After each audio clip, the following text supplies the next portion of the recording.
This morning with our series of Centennial Symposia, a series which has brought a great deal of enrichment to our campus and to our community.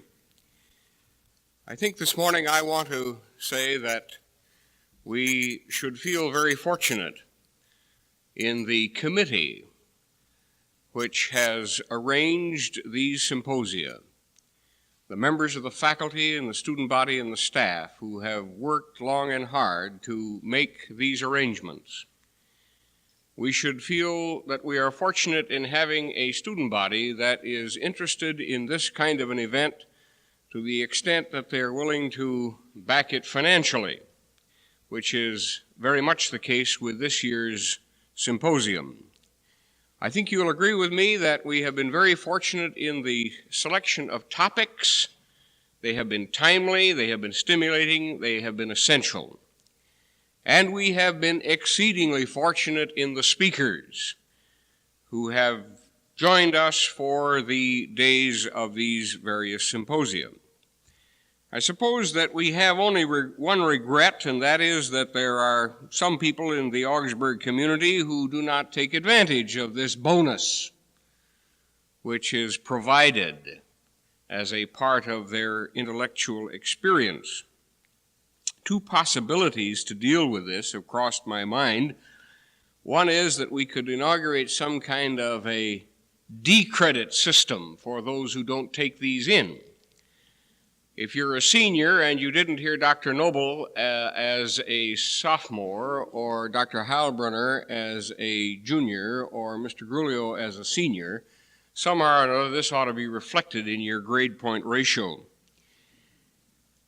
The other suggestion might be to have a required short course on how to get the most out of academic symposium.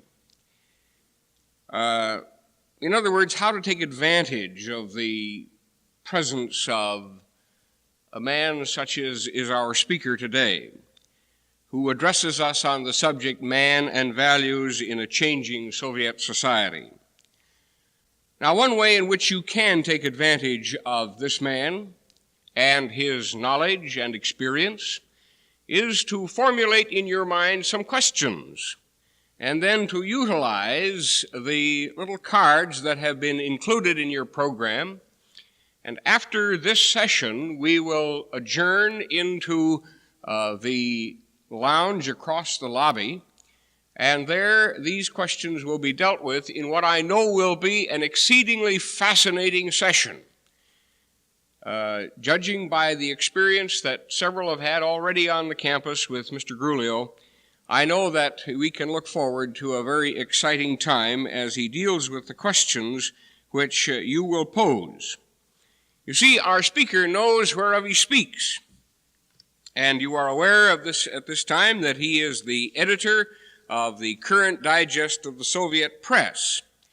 Now, I have to confess that I was not acquainted with this publication, and I shall not ask for a show of hands of all of those who read it regularly.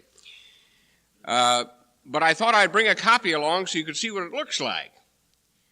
And then I want to read a paragraph or two in the back, which is exceedingly fascinating because it tells what this is all about. Scholars and journalists are peculiarly dependent upon following the Soviet press closely for domestic developments, documents, statistics, indications of official attitudes and policies, and public declarations of the USSR. It is to help meet this need that the Joint Committee on Slavic Studies, appointed by the American Council of Learned Societies and the Social Science Research Council, publishes this current digest. The two most important Soviet newspapers, Pravda and Izvestia, are received by airmail. Their contents are utilized in the current digest within approximately 1 month after the date of their publication in Moscow. These two possess the highest authority among Soviet newspapers and print most of the general news and information carried by the Soviet press as a whole. The more important items from these two papers are given in full in the current digest. Others are condensed or are represented by headline and bibliographical reference in the weekly index. The current digest also contains selections from approximately 60 other Soviet newspapers and magazines, which are not usually received in the United States by airmail. Because of the necessary time lag, only material of special or lasting interest to persons engaged in the study of the Soviet developments is reprinted from these papers and magazines, and so on. I think this gives us the kind of background that we ought to have to understand the nature of the work in which Mr. Gruliow is engaged, and to assure us of his competence in the field with which he deals today. He has a real interest in education, having been a professor at several institutions, and he understands the small private liberal arts college because he is a trustee of the well-known Antioch College. Therefore, I think we are very fortunate to have as a speaker in this year's symposium on man and his values in a three-powered world, Mr. Leo Gruliow of Columbia University, New York. Mr. Gruliow.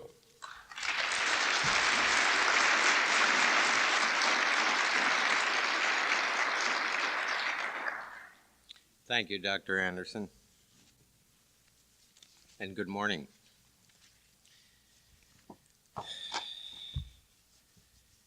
I felt some qualms after I had entitled this talk, Man and Values in a Changing Soviet Society. Anyone so ambitious as to try to encompass that broad, vague subject in one talk perhaps deserves his fate. When I sat down to analyze it, the first thing that came to my mind was, which man? Because there are many different kinds of men in Soviet society. And which values?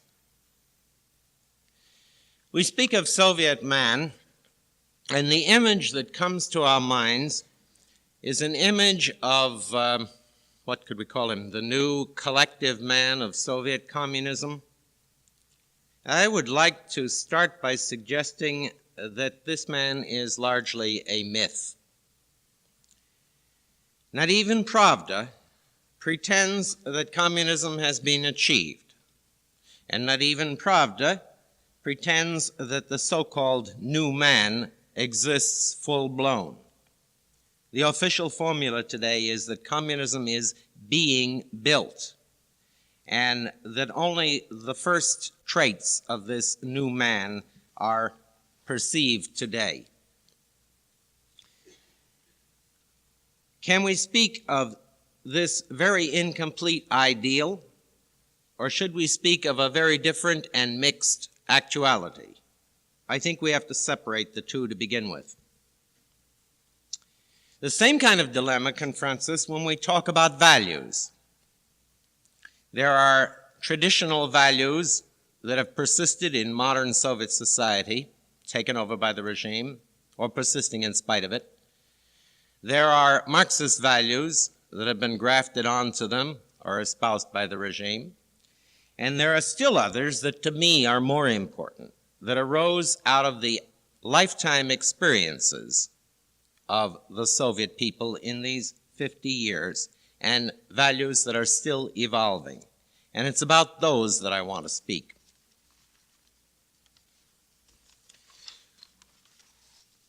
And then there is a third element in our title that is most important. Soviet society. I have called it a changing Soviet society. To me, that factor of change, continuing very turbulent change, is the most striking and important point in any consideration of Soviet life. Which Russia? Lenin's Russia? Stalin's? Khrushchev's? The present Russia of the business managers? Or a Russia that is only now beginning to take shape? A good friend of mine, Maurice Hindus, who has been reporting the Soviet scene for most of these 50 years, called the Soviet Union a house without a roof. In effect, the frame and the walls are up, The building is still incomplete, and the designs have been revised over and over in those brief 50 years. The structure, the physical structure, has been torn down several times and rebuilt, thanks to wars and the sweeping changes deliberately wrought by the regime, and figuratively also in terms of the society's structure. And it is still being rebuilt, and not even the architects can foresee what shape it will finally take. Well, you can see why I approach this theme with considerable trepidation. Now, before I plunge into some risky generalizations of my own, I'm going to call your attention to the pitfalls. I'm going to review some of the popular generalizations about the Soviet Union that have been more or less widespread in America in the past. American attitudes about Russia have gone through several phases. I think it might even be more accurate to call them fashions or fads in the recent decades. I'm not speaking of the views of scholars or governments. I'm speaking of popular attitudes, which I think are more important to our consideration. America had had little real contact with the Soviet people until the Second World War. That war pushed us into an embrace. General Dean called it the Strange Alliance. And when that war ended in 1945, which is where I'm going to pick up our story, Europe was temporarily prostrate. The underdeveloped countries had not yet come to the front as a force in their own right. And the Americans and the Russians sat on top of the world, blinking at each other.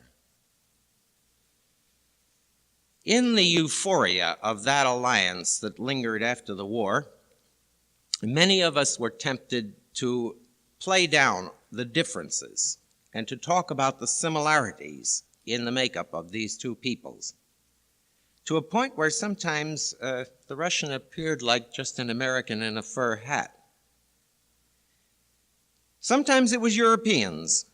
They resented both American and Russian power when they were weak. It was Europeans who lumped us, usually as the new barbarians. Sometimes, when relations between our two countries were promising in that brief period between World War and Cold War, it was an American who commented on the similarities. We reminded ourselves that both the countries were huge, that we and the Russians shared this love of size, the big open spaces of America, the prostor, the distances of Russia. We delighted in big statistics, we delighted in big distances, and we delighted in big deeds. We were, both of us, very expansive people, people of the hearty gesture and the big laugh. We were doers, we were movers, we were boasters. Both of us idolized science and machinery. We both created nations out of many ethnic strains. We were both somewhat rebellious children of Europe, and we were both people of the frontier. H.G. Wells called Siberia the wild east of Europe. And we were both convinced that our respective countries were countries of manifest destiny. Now, even that little detail should have warned us, but in that short honeymoon of the late 40s, very few Americans stopped to ask whether likeness necessarily makes for compatibility. It may make for the reverse. I've seen a few marriages like that. At any rate, we simply were delighted with these intriguing and sometimes superficial similarities, and there was enough truth in them to make it all seem plausible. But for every one of these superficial resemblances, there was a much more fundamental difference. Historical, religious, cultural, political, economic, geographical, social, you name it.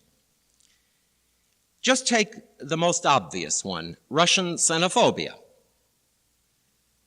America had never been invaded, unless you consider that War of 1812, and I don't, And we had prospered by opening our doors.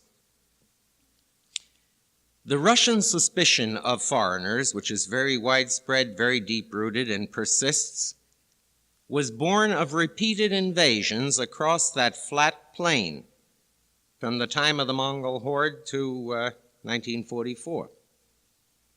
And it was reinforced in modern times by the Marxist propaganda about the inevitable hostility of the outside world.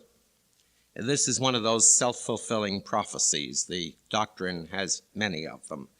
And it wasn't long before Americans, in response to espionage, communist expansion, our own anxieties, this was the age of the bomb, we developed our own phobia, a counterphobia, the fear of communism.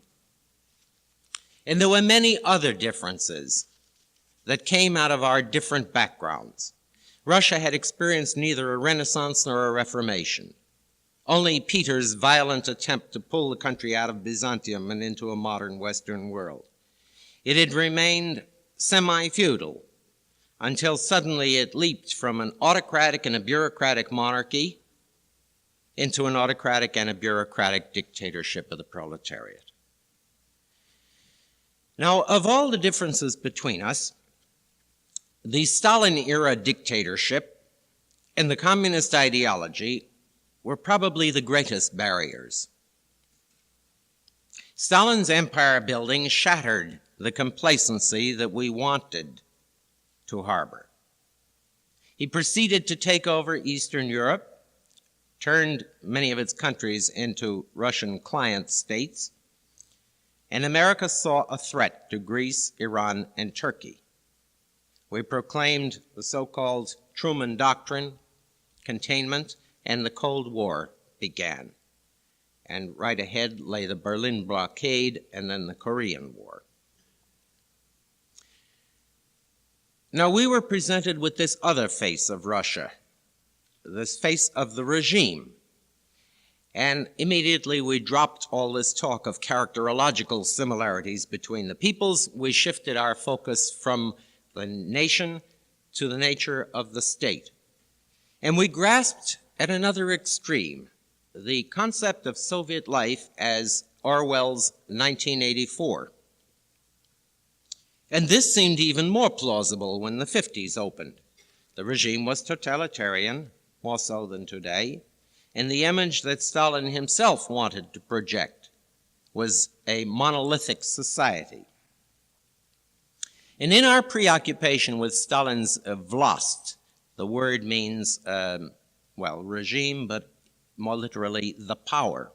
In our preoccupation with Stalin's rule, we lost sight of the Russian people for a while.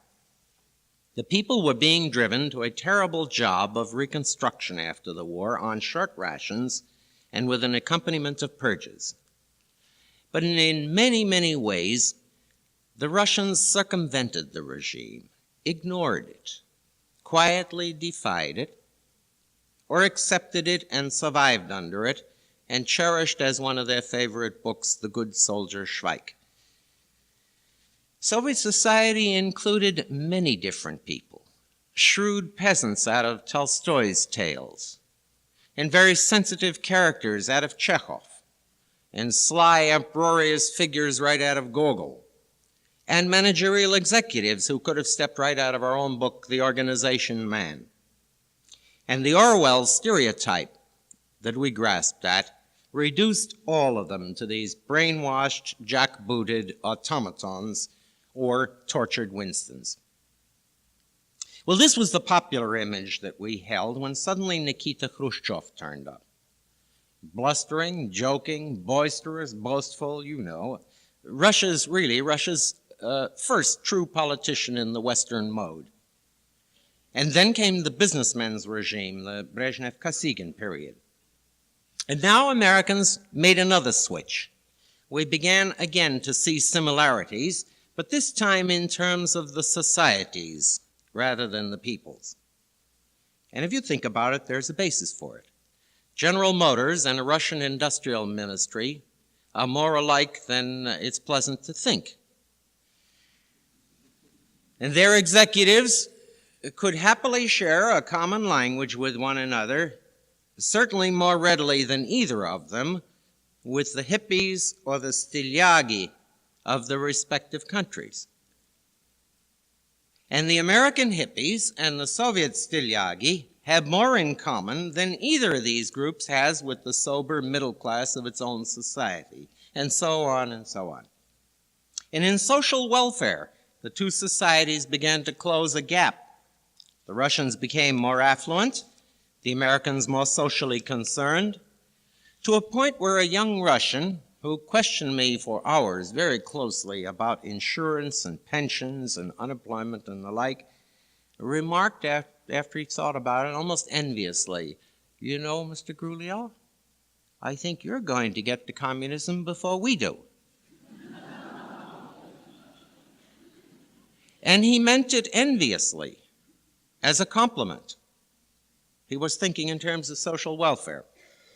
And increasingly, both our societies are facing those same blights of the industrial age, the smog and the pollution and the urbanization and the gap between the generations.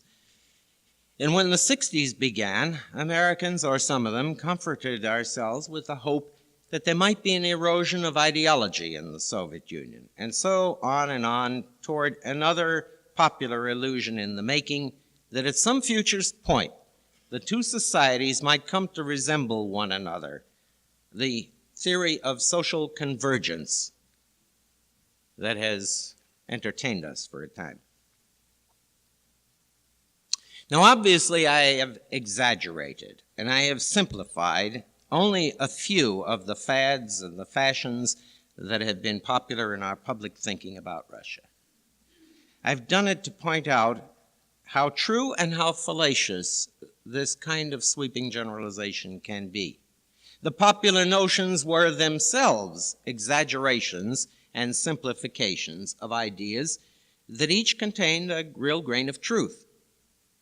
And the trouble with this kind of generalization, these stereotypes about the Russians or about any other people, is not that they are necessarily false. It is that they're only part of the whole picture. It's too complex to be encompassed by a single stereotype.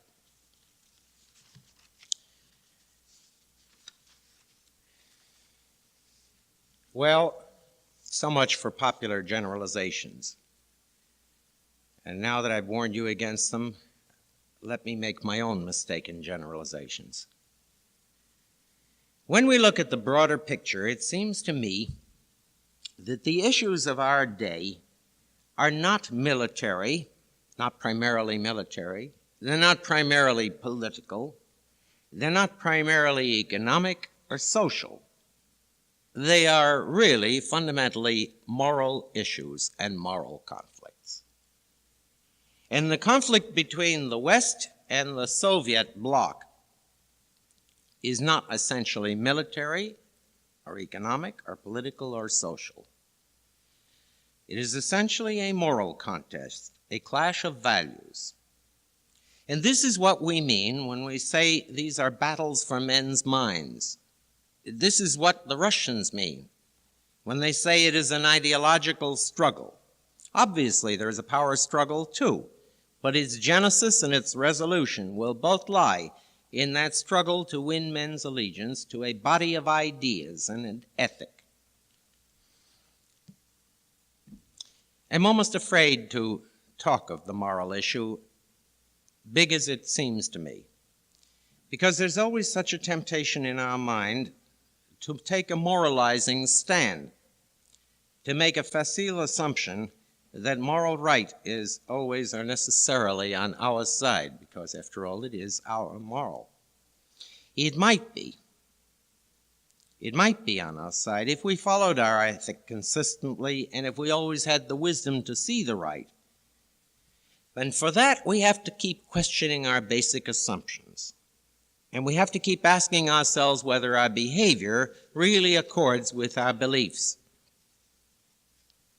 Now, the Western world did not have much challenge to do that, to question its assumptions, in the century before the First World War. In the Victorian era and the Edwardian era, that period of tutelage over the colonial world and peace in a smaller Western world, the West had no powerful, vigorous, competing societies that were of an entirely different order and that it had to face. Western peoples could preen themselves on their moral and on their material supremacy, and sometimes mistake the two. They could send missionaries to the heathen, however well-intentioned, sometimes with an assumption of moral superiority.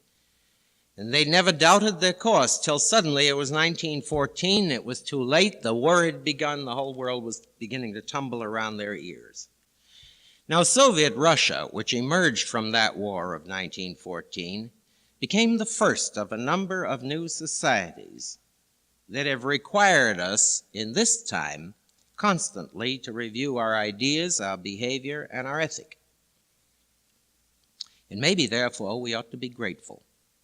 That constant confrontation with Soviet society in this generation, as long as it is peaceful, has forced us to rethink all of our fundamentals repeatedly.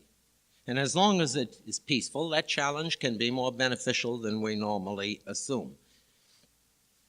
If this sounds a little like Voltaire's Dr. Pangloss, just think about how it has spurred us to reconsider all our deficiencies over and over. The granting of independence to the colonies. The Russians take the credit for a great part of this. I don't believe they deserve the credit to the extent they claim it, but to a small extent it is true that we became aware of the need for this much more rapidly because of the Soviet propaganda challenge. Social welfare, we would have got around to it sooner or later. Always we had in mind that there was a challenge from somewhere over there and we'd better think about it. Even our educational system, which eventually we would have got around to reconsidering, but which we overhauled the quicker after Sputnik #1, suddenly reminded us that education was lagging here. Now, we're not the only ones that respond to that challenge.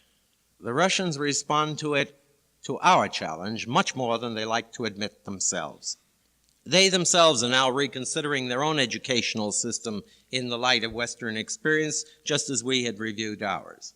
In the arts and literature, in those channels to the Soviet mind, the regime faces internal pressure to open the gates to experimental trends and movements that had been established where? In the West. The seekers and the questioners inside Soviet society take inspiration from fresh ideas that often seep through. And some of them even feel the support of Western opinion when they try to fight restrictions and injustice at home. I think of one minor tangential example. A number of years ago, I acquainted a young Soviet student, a graduate student who was concerned with study of Western religion from an atheist viewpoint, with the first essays of Martin Luther King, before Mr. King was so prominent in the civil rights movement, before Atlanta. He took them home with him. He asked for more. He began concentrating on the figure of Martin Luther King. And last year he wrote an article, a major article in Вопросы философии, the major philosophical journal of the Soviet Union, about the religious basis for the nonviolent resistance of Martin Luther King, in which he did not treat it simply as a subject to be condemned, denied, scorned. He raised the question, how are we to answer this moral challenge? What stand should Soviet society take toward nonviolent resistance on religious grounds? This is the interplay of ethic and of ideas that goes on all the time, sometimes because of and sometimes in spite of governments. Today, America and Russia are, both of us, confronted with a new challenge, the challenge of China. Most Americans see this simply a power conflict. It's a test of arms and strength and will, and you've read all the phrases in the newspapers and the speeches. And in fact, it has proceeded mostly on the field of battle in the Himalayas, in Korea, and now in Southeast Asia. But if you think carefully about it, the Chinese challenge, too, is a moral one, particularly in the underdeveloped areas at which Chinese communist propaganda aims, that world village, as the Maoists call it, in distinction to the empire countries, the metropolitan countries. Now, in the same way, Russians may view the Chinese challenge as simply a contest for domination of the international communist movement. They are rivals. And to them, too, it is a direct moral challenge, even more than it is to us, for a peculiar reason. Everything about Maoism, even as reported in the Soviet press itself, is almost a mirror image of their own very recent Stalinism. To answer Mao, Russians have to grapple with the remnants of that Stalinism at home. For a society that hasn't shed all the traces of that Stalin era and is still sensitive about them, the moral implications of this are enormous. Our own conflict between the generations in America is nothing compared with the generational conflict that Soviet society has to experience over Stalinism. It isn't over yet. And the existence of Mao's China every day is a reminder of this issue to Russians. Well, we call it Stalinism because it reached its worst excesses under Joseph Stalin. But it might just as well have been known by any number of other names. It had its roots in Leninism before it, and its traces are still present today under Brezhnev after it. Essentially, Stalinism represented the triumph of means over ends.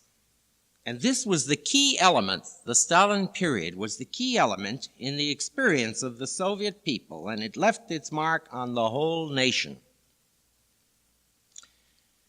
Let's see what Stalinism was and how it came about. As Russians say, it wasn't an accident.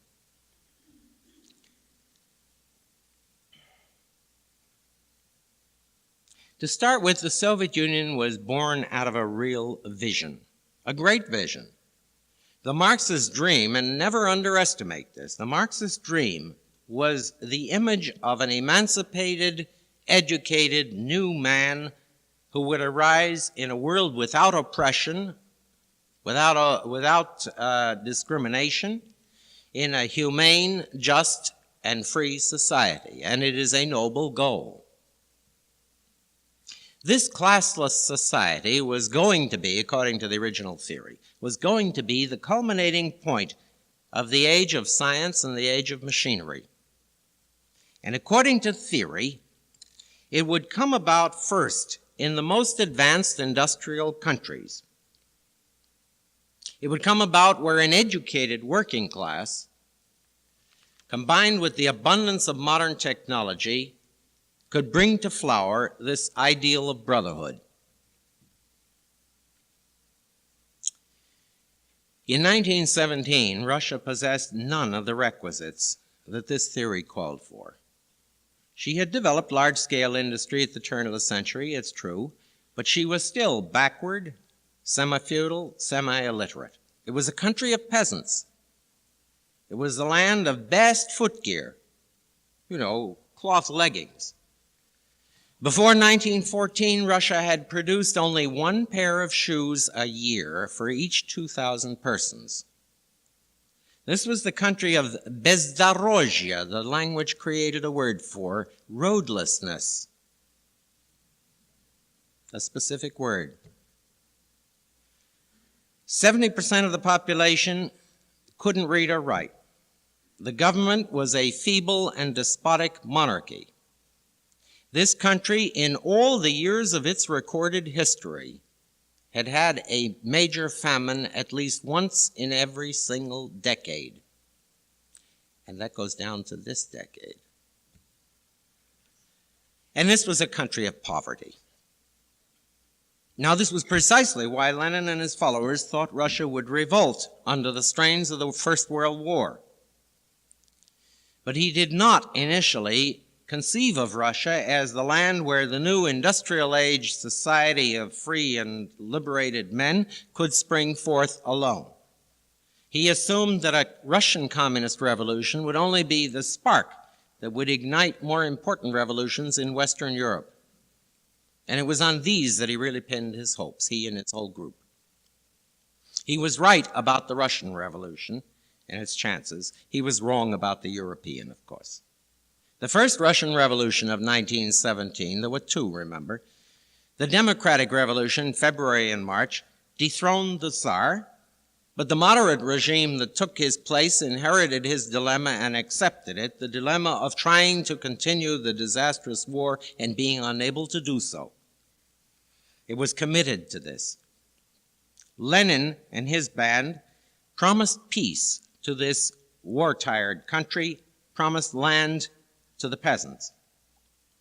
And 9 months later, in October, November, after the overthrow of the Tsar, the Bolsheviks seized power, almost bloodlessly at first, with the illusion, the very important illusion, that the working class of Western Europe would immediately or shortly follow their example. As you know, the illusion collapsed. There was a sputter of ineffectual uprisings. There was a small mutiny in the French army. There was a short Hungarian Soviet regime. There was a futile Bavarian putsch. Nothing came of them. They fizzled out. Now, what does a revolutionary group do when, after dreaming of power for its whole lifetime, it seizes it and finds itself incapable of the opportunity to achieve the utopia it's dreamed of? What do you do in that situation? The Russian communists clung to power at all costs, by any means, because this, after all, had been the dream of generations, not just one lifetime. They clung to power, and Russia plunged into a civil war. And the civil war hardly got underway before it was complicated by intervention of foreign armies, including, I have to mention, a small Siberian expeditionary force of our own, Americans. And altogether, Russia underwent 8 years of consecutive warfare from 1914 onward. Bitter, destructive, ruinous. Dr. Zhivago gives you a little idea of it, the film, if you've read, or the book, if you've read it. It was like that for many years. And when those 8 years of war came to an end, the fighting had taken over 3 million lives. About 10 million of the new generation were orphans, these besprizorny bands of homeless youth that roamed the railroad lines of the country, starving, thieving. Famine had taken a toll of about 2 million lives. Typhus had spread through the country. Industrial production had come to a halt. The cities were being fed by forcible requisition from a hungry countryside. What had happened to this dream of utopia? How were they ever going to get to it? Well, through it all, the Bolsheviks simply clung to power as best they could and finally triumphed in a triumph of exhaustion. And the only upshot was that they had to come face to face with this question of the means and the goals. How were they to achieve a different world in Russia when they were left alone as Russians? And after a short respite, a respite of exhaustion in the mid-20s, the issue came to a head in the great debate between Stalin and Trotsky. And it was the incongruence between the dream and the reality, between the theory and the facts of Russian life at this point, that created the dilemma, almost the inevitable dilemma, from which Stalinism arose. The Bolsheviks were dedicated to a doctrine of the machine age, and they set out to apply this doctrine in the land of the wooden plow. They had a thesis of overproduction, and they wanted to govern with this thesis. They were going to govern the country of famine and poverty. They had a vision of the end of force and compulsion and the state. And they proclaimed this vision in a nation that had 1,000 years of authoritarian rule, had a state church, had a secret police, and had Siberian exile long before the Bolsheviks. And so if the reality didn't fit the theory, that was too bad for the reality. This was what it amounted to. They were going to change it. And they were prepared, in order to do so, to use any means, even if the means might vitiate the ends. Even if it might lead to more authoritarianism, more secret police, and more hardship.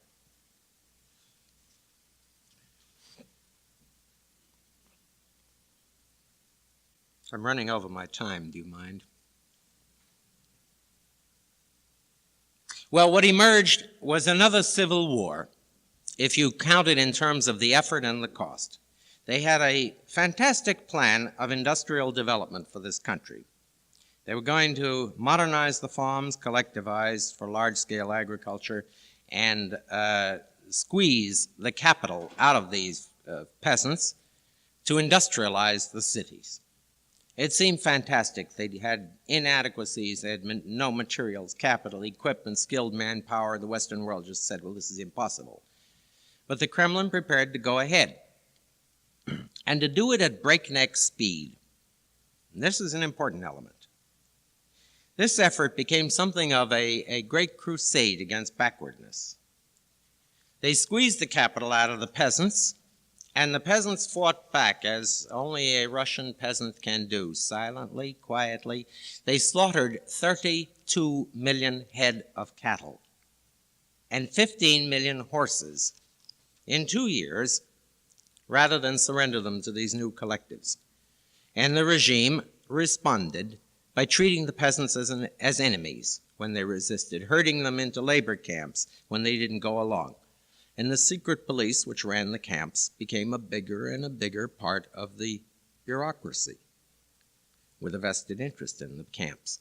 And in the factories and in those rapidly growing cities, crowded on short rations, men went on working overtime to build a new industry. There was heroism, there was terrific pride, and there was hardship.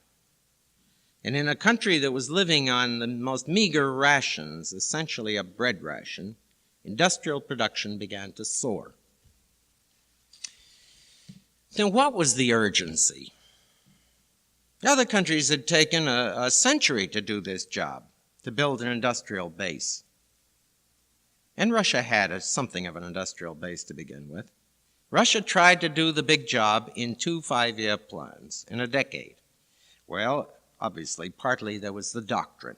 There was the fear that without an emergency mood, a crisis psychology, the words of storming the battle, the barricades, that attitude, the power could very easily have slipped from the hands of a minority party, a very small minority party at that point.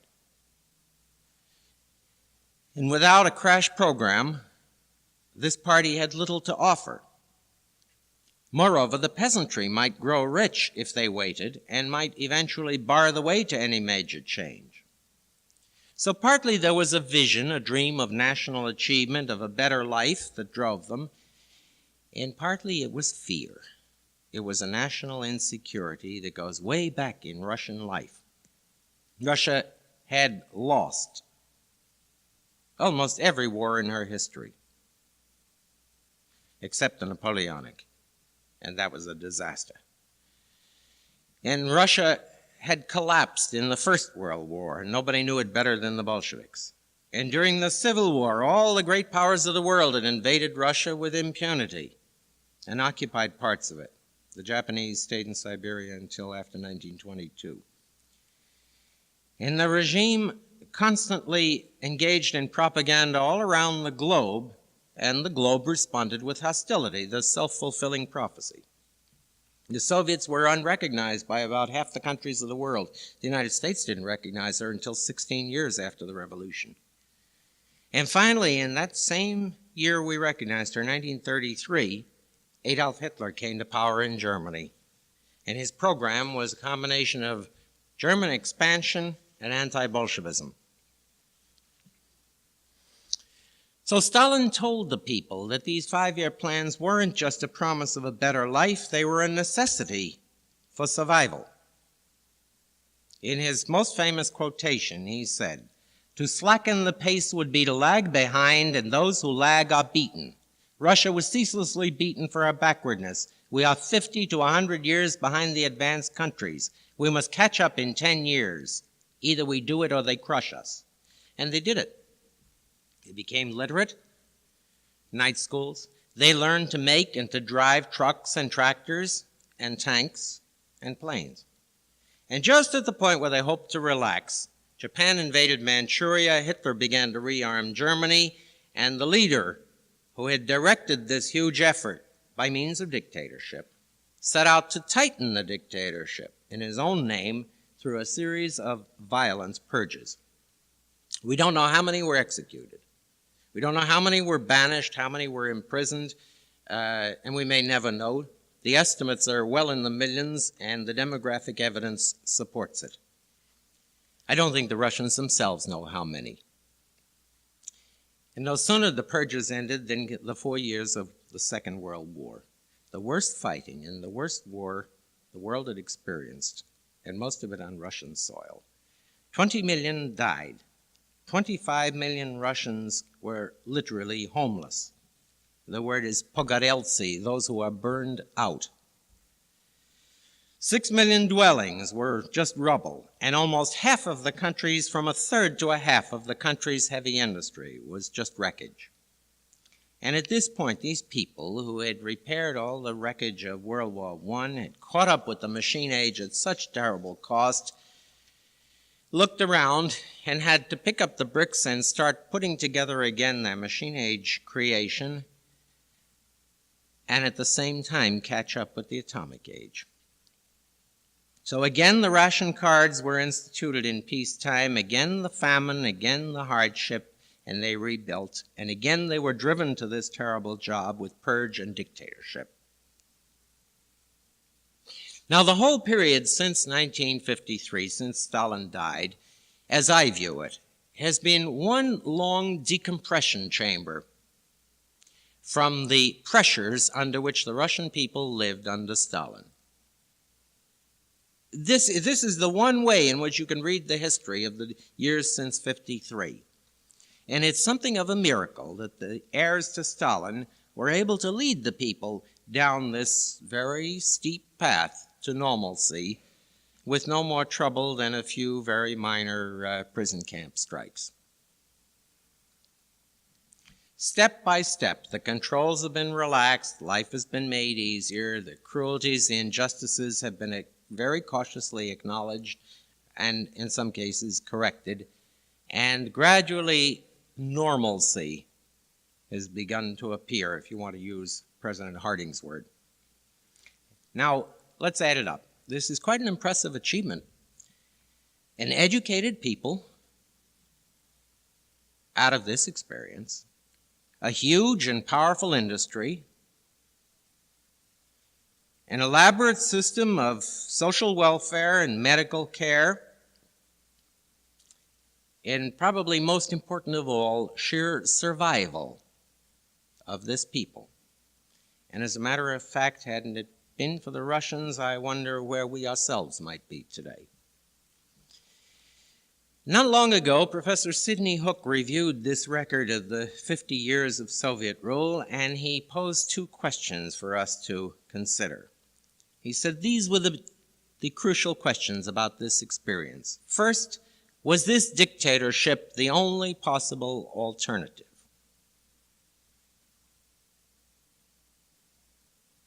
And I put it to you.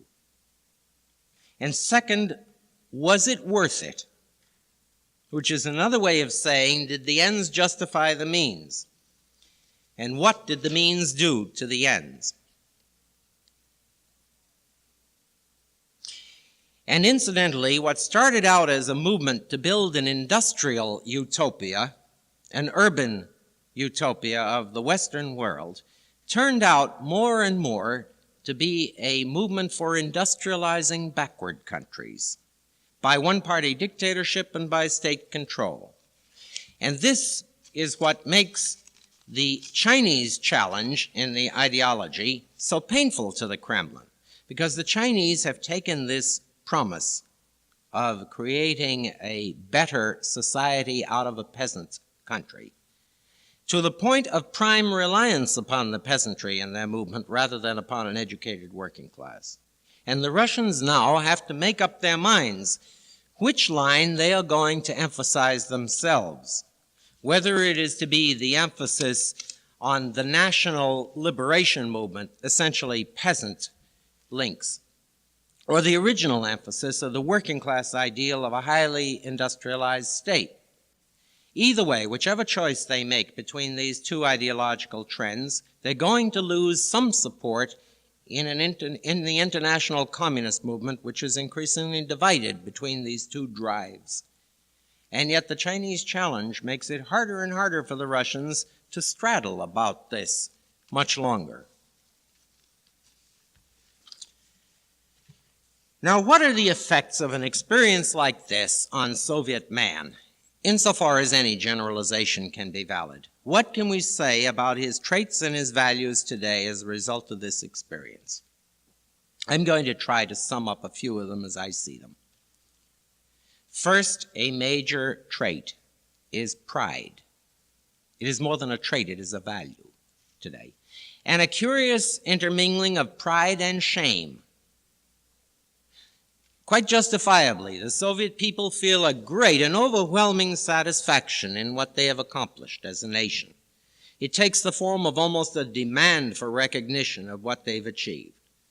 And along with this goes an acute sensitivity, almost a guilt feeling, an awareness of the dictatorial means that were used and the abuses that occurred and the traces that are still there of these things. Pride first. Second, a value placed upon peace beyond anything that is within our national consciousness. America has always really been a peaceful country. We have not experienced war on our own soil, at least within our own memories. And to appreciate the depth of feeling with which a Russian regards this issue of peace takes an effort of imagination. And if there is any one thing that ties the regime with the people, there are many things that separate them, but if there's any one thing that ties the regime to the people, it is the regime's constant promise, propaganda about peace. Third, nationalism. Instead of nationalism being dissolved in some higher loyalty to mankind, to an international working class, nationalism persists, stronger than ever. Stalin spurred this nationalism, revived it, in fact, in preparation for the war. And it is still there, a very strong trait, mingled, of course, with the pride. Fourth, materialism. The preoccupation with material goods is phenomenal in Soviet society today. Years of deprivation that constantly postponed promise of abundance simply have whetted Soviet appetites to a point where I almost think that by comparison, Americans, the notorious materialists of our time, are really idealists. Fifth, acceptance of the domination of the state over the individual. This is not new. This is part of the heritage from Tsarist times, but it has been intensified. Now, Russians don't burn draft cards, as I remarked last night. And Russians do not defy the state openly, at least without great cost and in rare cases. The new generation is showing signs of rebelliousness and stirring, but they're still relatively faint signs. The tradition of old Russia, with its state church and its monarchy and its autocracy, has simply been reinforced by the Marxist dictatorship and by the actual physical necessities of this national experience that I've just outlined. Now, you may have noticed I haven't said a word about collectivism, or about the collective spirit, or egalitarianism, or any of those hallmarks of the communist man that we assume. The fact is that despite all the preachment of the theory, despite that lofty goal, the practices of Soviet life have retained, have even emphasized monetary reward and status and privilege, and they had to as incentives. And little has changed here. What the future may bring, I can't say. But Soviet man today is definitely neither collective nor egalitarian. And now about those rebellious young poets and writers that you hear of. The poets, the writers have always been Russia's conscience, traditionally. And today they're defying authority and they're voicing fresh and rebellious attitudes. The questions asked of me and of most people in this field is, are they going to seek Western-style democracy, Western-style freedom as this society becomes more secure and more stable and better fed? I don't know that that assumption is warranted. Democracy and freedom don't spring automatically from an educated, advanced, modern society. Look at Hitler's Germany. But it can come about in an educated, modern society. So far as the trend can really be discerned, I think we're asking the wrong question. Not, is Soviet youth going to take the Western path toward individualism, toward freedom, toward liberty, and so on? It may be the wrong question. The question may be entirely different. As far as I can discern it, it's something like this. In a recent interview in the Christian Science Monitor with Charlotte Zukowski, who was a member of the Current Digest staff only recently, the leader of a Japanese Buddhist group proclaimed three principles of democracy as liberty, equality, and human dignity. He said that Western democracies place their emphasis on the goal of freedom. The communist states stress a goal of equality and fraternity. And in both cases, I would like to suggest that the ideals are very imperfectly realized. But he went on and he said it is human dignity that is now demanding the allegiance of more and more men. When we talk about freedom and equality, incidentally, don't forget these are relative. These are not absolute. It may come as a surprise to you to be told that our own liberties are relative and changeable, and that Russia shares some of them in varying degrees. That's a whole subject by itself. I would like to call your attention to a paper that Professor Jerry Howe of the University of Illinois presented at the American Political Science Association this September on press freedoms, comparative study of the two societies. Fascinating. I said something about this last night. Well, similarly, it surprises Russians to be told that their social security, their egalitarian trend, and so on, are often exceeded, surpassed in our Western society, in America at least. So the picture is not black or white, freedom or equality. The criterion isn't liberty, but how much liberty? It isn't security. How much security is the real question. And certainly, when you put it in this basis, we in the United States have far the greater liberty. The Russians have somewhat the greater fraternity.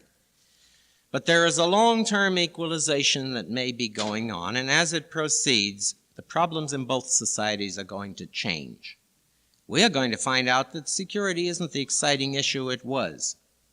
And they are going to find out that rights and liberty, in our sense, may not be as exciting an issue as it is now. And we may both find new issues in the Buddhist challenge to human dignity. I'm tempted to wind up by quoting an article that Peter Viereck, the poet, wrote for a magazine I sought to start at one time and later had to publish in another magazine. The one I sought to start didn't come off the ground. It sums up what I think is the next issue, both in the Soviet Union and in the United States. These are his words. Today, all over the world, the fight is for the private life. The fight is for the playful, the dawdling, the warmly concrete. Abstract ideologies are Saharas. Yes, to answer a frequent question, there is indeed a real revolt among the intellectuals of post-Stalinist Russia. But ultimately, it is not a political revolt. It is neither pro nor anti-communist, neither pro nor anti-capitalist.